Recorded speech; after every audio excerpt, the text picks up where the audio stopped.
the National Weather Service in Valley, Nebraska.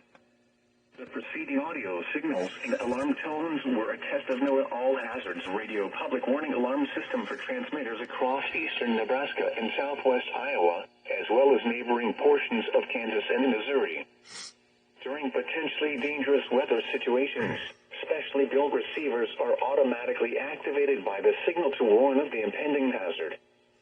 The alarm tone causes weather radio receivers to be turned on automatically, alerting you to the impending emergency broadcast. Tests of the warning alarm system are conducted each Wednesday at 11:15 a.m. If there is a threat of severe weather, the test is then postponed until the next available non-severe weather day. Once again, this has been a weekly test of the NOAA All Hazards Radio Public Warning Alarm System. We now return to our regular programming.